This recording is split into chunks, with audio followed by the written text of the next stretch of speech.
Hey up guys, and welcome back. So within this video I'm going to try and do my best to get a guide out there for new players. If you are not new to Scavengers, this video isn't for you. This is just a basic guide. So when you first load up the game, you will start into the first mission. I am not going to do the first mission, but I'll give you a guide about food, keeping warm, and going to the cache points and data points. I will run across the cache points, data points, keeping warm in this video. But I do advise everyone to complete the first mission once or twice just to get an understanding of what you're meant to be doing.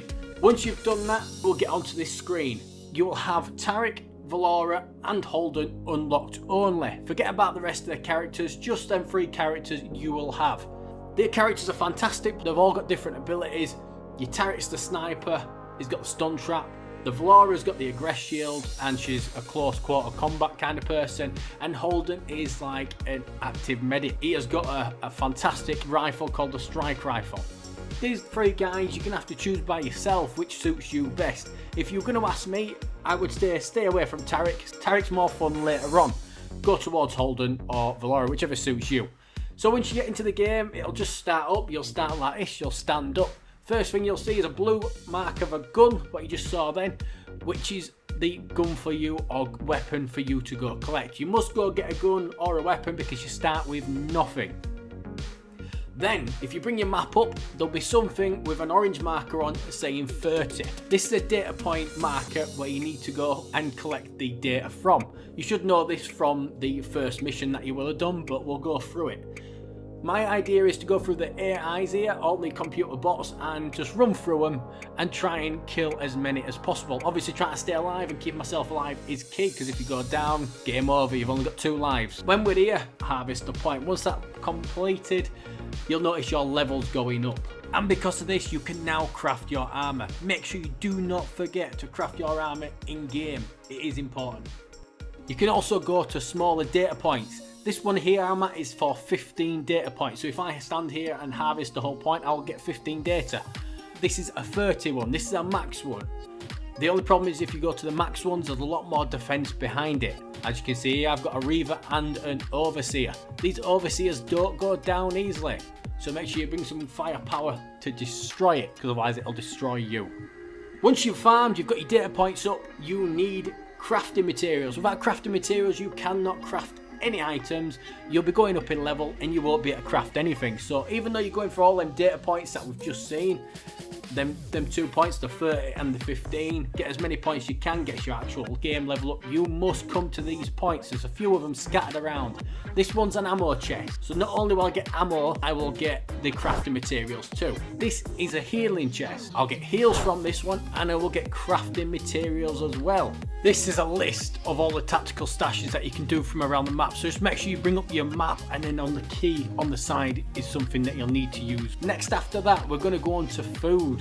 You can get food from deers, bears, the mongrels and the wolves too. You can get them from plants like this, you just got to harvest it.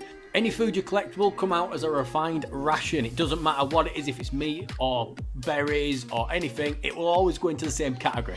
Next thing, and the most important thing, do not freeze. As you can see here, there's a cold bar. Do not let yourself freeze, do not go hungry, and you will not go far wrong in Scavengers. Make sure you're healing up, making sure you're crafting these thermal boosts, because it is one item that you'll be able to get very early on in the game, and it will save you a lot of time. We've got the data mining done, we've got the food, we're kept warm. There's so much to go on in Scavengers. Now, when it gets to category 2 level storms, you will start noticing boss appear like this one. These bosses are not weak.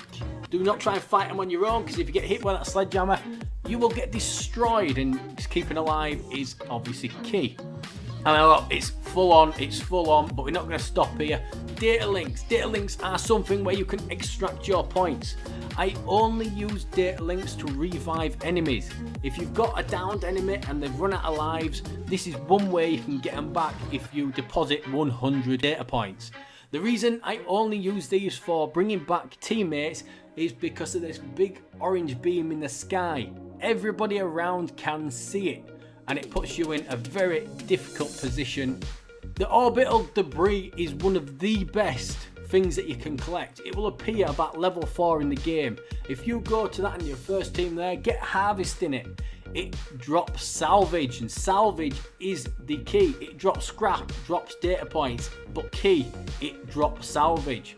Salvage is the one thing you do not want to leave without. It doesn't matter what salvage you get can get it from that Orbital Debris, or you can get it from Sulker, this big monster here that I'm next to. But there's numerous ways of getting salvage. Go around and you'll gradually find it. It takes a lot of firepower to destroy, but once you destroy it, you are getting the best salvage that you can get, a legendary salvage pack. I do go get it. I didn't kill the monster, one of my teammates did. But as you can see, if I run over to where he's killed him, this is the item of salvage Sulker drops. And if you want the second best, or they're both in first place really, if you see the airdrop appear, it costs you 600 crafting materials. Go over, open the crafting box, and you will notice an orange or gold item drop. You can only carry one piece of salvage per game. It doesn't matter if you take it or your teammate takes it, you will get them all. So now you've got your salvage, you've got everything you want, you need to leave this island. You cannot die. Do not die. You've got two ways out. There's this one, rescue beacon. I personally don't need them, or I don't use them, shall I say. Don't need them, because I might do at some point. I have used them. Got to do is go up to it, hold on to it, and the rescue beacon will start a timer. 20 seconds. If your team stands in this purple area for 20 seconds, that is it. Get them over. The salvage you've got, you will be taking back with you. If you die, you get nothing. If you don't pick any salvage up, you get nothing. So key, it is not all about being first place and destroying teams. It is all about the salvage that you can return back to your menu. This is your last way. This will appear either when the game gets to the end on a timer, or all teams have been destroyed. And this is the actual drop ship itself. If you get on this, you will stay alive, you will come back, and then you will finally get your rewards. The rewards will pop up in front of you just like this. And then what you've got to do is pop over research tab and then go to the salvage and start opening them. This is how Scavengers now becomes a game where you can start crafting items and bringing them in with you. So the thermal boost, any stims, anything like that, the further you get, the more you unlock, the more you can take into the game. There's a lot more to Scavengers than just that, but I wanted to try and get the easy points across for a nice standard guide. Catch you later, and thank you.